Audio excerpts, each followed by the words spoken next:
interesante. Atraídos por su amor.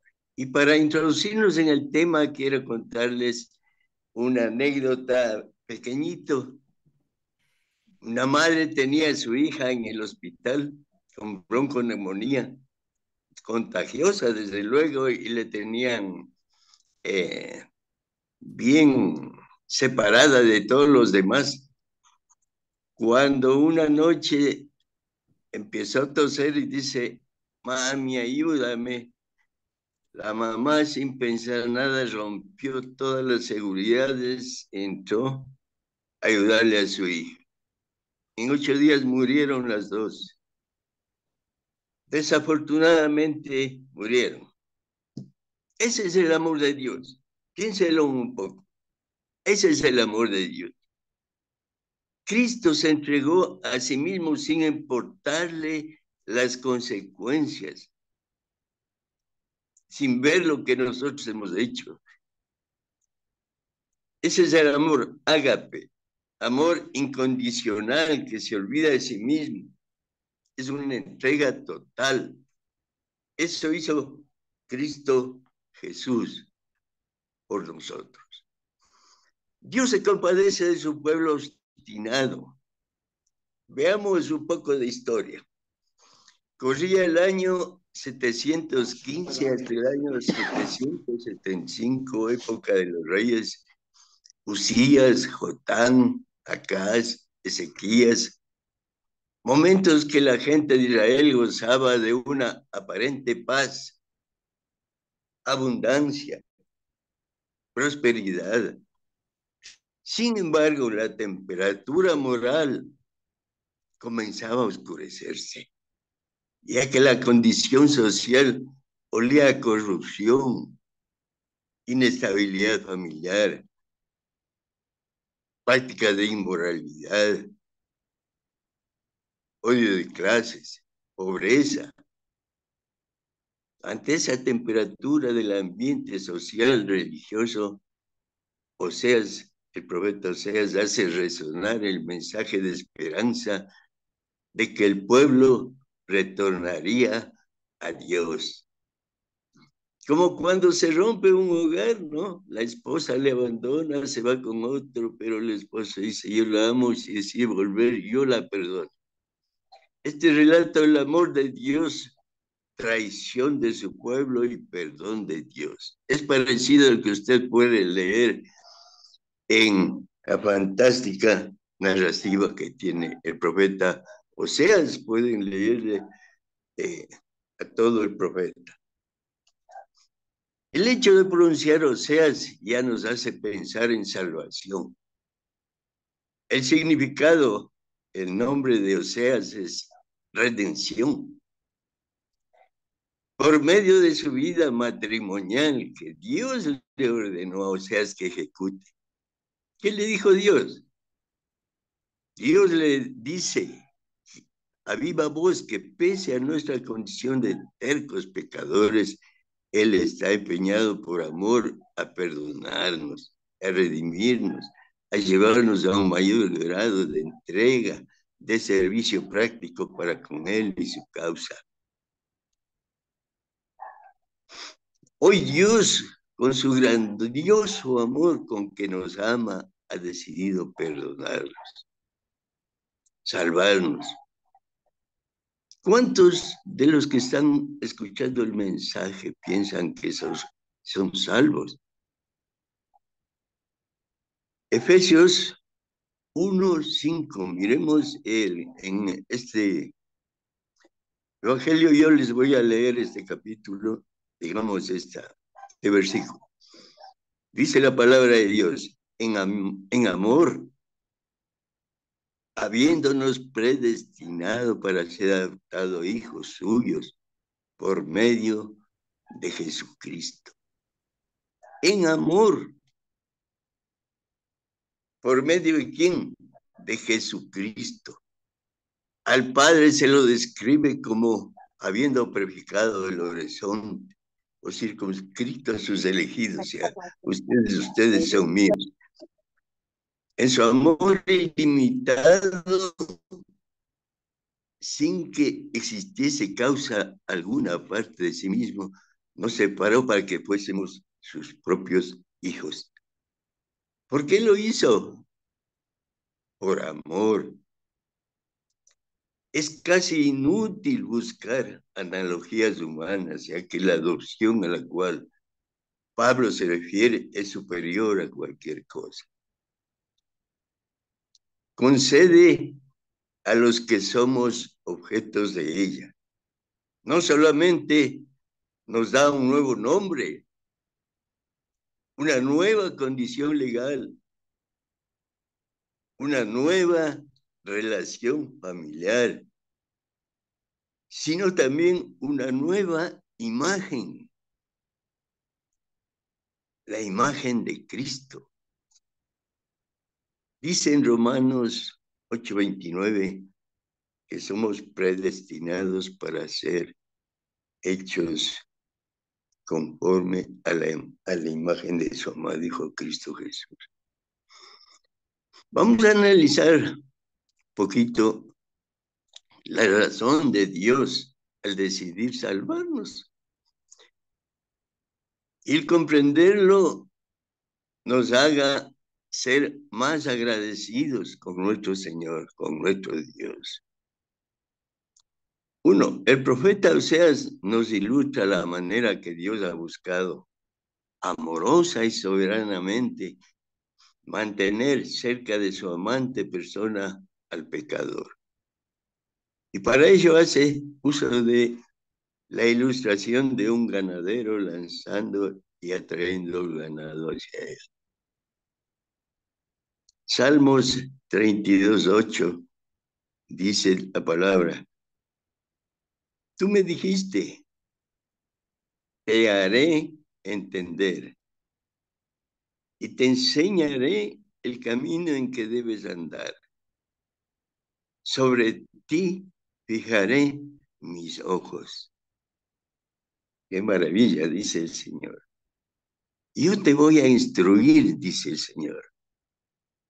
Te voy a enseñar cómo debes portarte.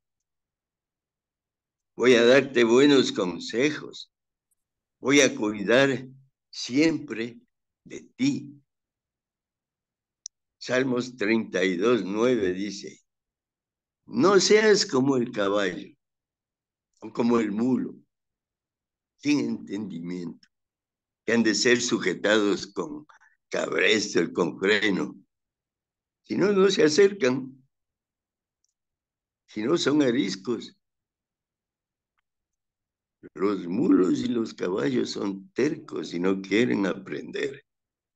Para acercarse hay que controlarlos, hay que ponerles riendas, freno. No seas tú como ellos, nos está diciendo. No seas como ellos. El profeta Oseas nos hace ver que Dios desde muy temprano mostró su gran interés a este pueblo. Ahora vamos al libro de Oseas. Leamos en Oseas 11:1, dice la palabra de Dios.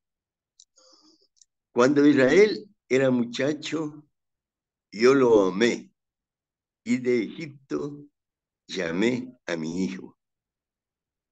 Cabe destacar que Dios nos dice que los escogió desde la inmadurez, ya que eran muchachos. El profeta nos resalta que escogió a este pueblo traicionero y muy cambiante con base al incondicional amor. Amor, amor, amor, de puro amor que caracteriza a Dios. No optó por la Egipto educada o sobresaliente como cuna de la civilización de aquel entonces, ni a los fenicios que eran altamente prósperos comerciantes, con mucho dinero, ni mucho menos a los asirios, que eran la primera potencia militar, sino que escogió a los hebreos, que estaban en una pésima condición. Ellos estaban en una miserable condición de esclavos en medio de no tener valor propio. Dios se instrumenta de Moisés y los atrae hacia la libertad con compasión, con amor. De una situación humillante del pueblo, Dios se propuso sacarlos de esa miserable esclavitud que sufrían y puso ante ellos todos los sabrosos beneficios de la libertad. ¿Cuántos años pasaron ellos de esclavos? Dicen Oseas 2, 14 y 15. Pero he aquí que yo la atraeré y la llevaré al desierto y hablaré a su corazón. Y le daré sus viñas desde allí y el valle de Acor por puerta de esperanza. Y allí cantará como en los tiempos de su juventud y como el día de su subida de la tierra de Egipto. Sin embargo, este pueblo, terco y arisco como el caballo, como el mulo, se empeñaba a alejarse del amoroso Dios. Dice en el versículo 11:2, ¿cuánto más Dios los llamaba? Más Baales sacrificaban. A los ídolos ofrecían sahumerios. Se resistían ante la atractiva forma con la que Dios había usado para atraerlos hacia Él. Como dicen, como hacen las sectas hoy, los evangélicos y todos los demás. Oseas 11:3 dice, yo con todo eso enseñaba a andar al mismo Efraín, tomándole de los brazos, y no conoció que yo le cuidaba. No reconoció que yo le cuidaba. El yo es enfático. Dios sigue mostrando que es un buen padre, el mejor padre. En realidad, en Israel era una tarea de la madre el enseñar al hijo a caminar y curar sus heridas. Hoy que nos dice a la iglesia de Cristo, ¿qué dice a los hijos de ahora? Dice en primera de Juan 4:7b, sección B. Todo aquel que ama ha nacido de Dios y conoce a Dios. Esta es pues la señal instintiva del creyente, el amor. Todo aquel que ama ha nacido de Dios y conoce a Dios. Hermanos, la persona que nace de Dios es una ventana a la vida, a través de la cual el amor de Dios brilla en el mundo. Dice en 1 Juan 4:8 de Dios es amor. Los niños aprenden esa palabra. En el hogar se les enseña, en las iglesias les enseñan, Dios es amor. Los adultos atesoran estas tres palabras, ya que en ellas Juan ha declarado una de las características de Dios, el amor. Esto significa no solamente que Dios ama a su creación, ama a su gente, o que Dios está lleno de amor, sino que en sí mismo ser Dios,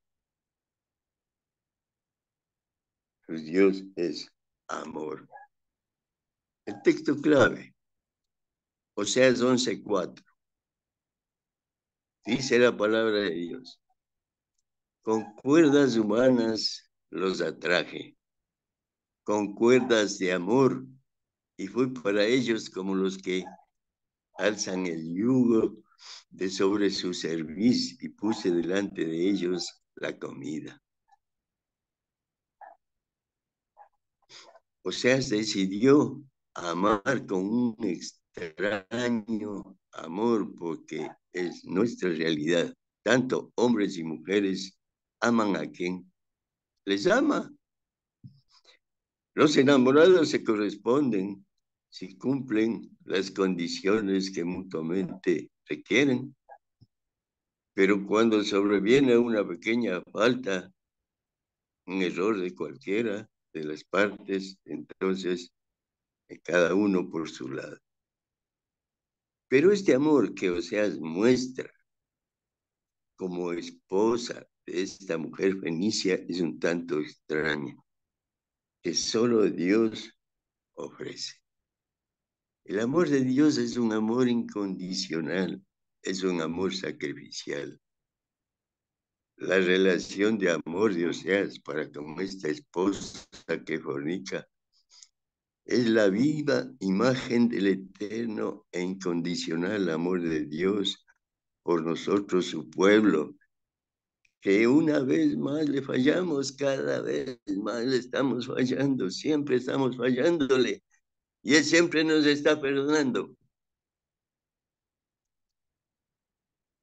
Dicen Oseas 1:2, el principio de la palabra de Jehová por medio de Oseas, dijo Jehová a Oseas, ve, tómate una mujer fornicaria e hijos de fornicación, porque la tierra fornica, apartándose de Jehová. Miren una y otra vez el pueblo que presume adorar a Dios, coquetea con los placeres del mundo, irresponsablemente se deja seducir. Este poeta y amante profeta, dicen Oseas 12:1, Efraín se apacienta del viento y sigue el solano, mentira y destrucción, aumenta continuamente, porque hicieron pacto con los asirios y el aceite se lleva a Egipto.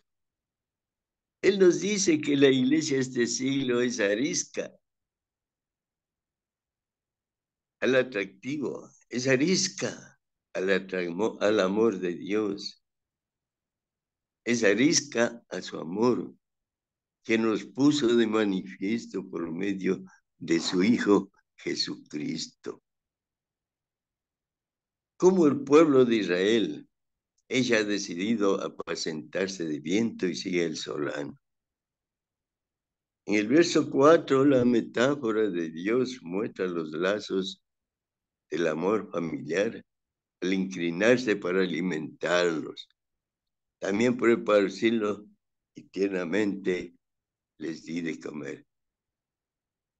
Hermanos, de todas maneras, o sea, se enfatiza que no es por negligencia o descuido paternal que el hijo es rebelde. Israel tiene la culpa, claro, resiste toda autoridad, se va y no reconoce la sabiduría del Padre.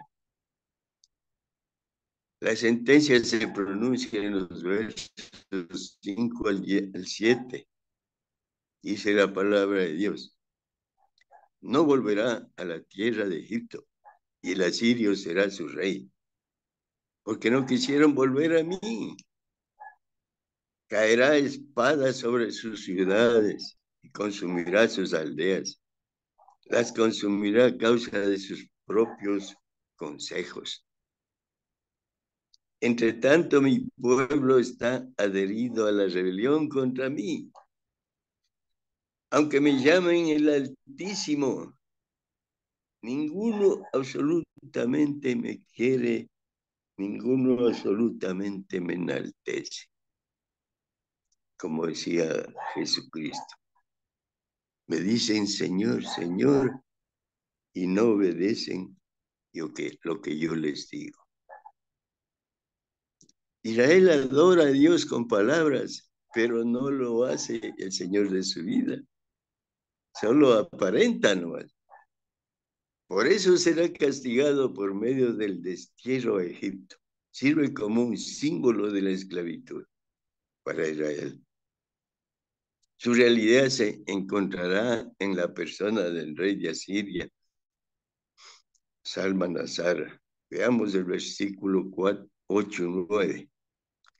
Dice la palabra de Dios. ¿Cómo podré abandonarte, oh Efraín? ¿Te entregaré yo, Israel? ¿Cómo podré yo hacerte como alma o ponerte como cebolín? Mi corazón se conmueve dentro de mí, se inflama toda mi compasión. No ejecutaré el ardor de mi ira, ni volveré para destruir a Efraín, porque Dios soy y no hombre, el santo en medio de ti, y no encontraré en la ciudad. Hay un cambio en los versos 8 y 9. No obstante, sigue el juicio familiar. El cambio es solo que el padre no tiene el propósito de procurar el ajusticiamiento de su hijo, sino que busca corregirlo. ¿Por qué? Porque el padre es amor. Los versos 8 y 9 que leímos se han llamado a Getsemaní del Antiguo Testamento, porque observamos la angustia de Dios ante la justicia divina. Como en la cruz, Dios expresa su tremendo amor para con la humanidad. Y aquí dice, no volveré para destruir a Efraín. Hermanos, esta declaración y las otras del versículo 9 no significan que Dios cambió su opinión y que ahora no habrá un juicio. No volveré significa, no me arrepiento de mi propósito en crear a este pueblo. No anularé mi plan para el mundo entero. No anularé mi plan. En verdad, Efraín sufrirá guerra y Samaria caerá. No obstante, su destrucción no será como la de Alma o Seboín, como fue con ira, con furor. Eso lo pueden ver en Deuteronomio 29. Igual como Sodoma y Gomorra, tal destrucción es completa, sin esperanza de nueva vida. Mas el fin del reino del norte, Israel, no es el fin del pueblo de Dios. Miren, Israel no es el fin del pueblo de Dios. Dios no es el fin del hombre, sino Dios, su propósito es firme. Su capacidad para realizarlo es infinita. ¿Qué pasa con los cristianos de apariencia? Una persona que vive de apariencia, gasta más de lo que gana, vive endeudado, es pobre, pero prefiere no reconocerle, engañarse a sí mismo. La vida del cristiano de domingo, una vida dada a Dios, sino una vida conveniente a la persona, acomodada a, a su requerimiento. Tristemente se engañan a sí mismos muchos cristianos, porque todo el que ama a Dios y ha dado su alma a Dios, debe entender que no dependemos de nosotros mismos, sino que dependemos de Dios en todo, en todo. Hermanos, Dios nos ama tanto. Amemos a Dios con todo nuestro ser. porque Dios así o aún más nos ama a nosotros.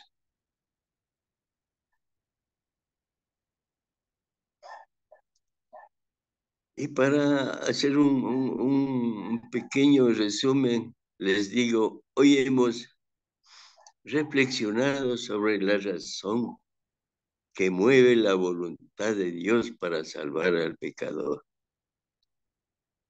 Y esa es la razón, el puro afecto de su voluntad, dice en Efesios 1:5, es su amor.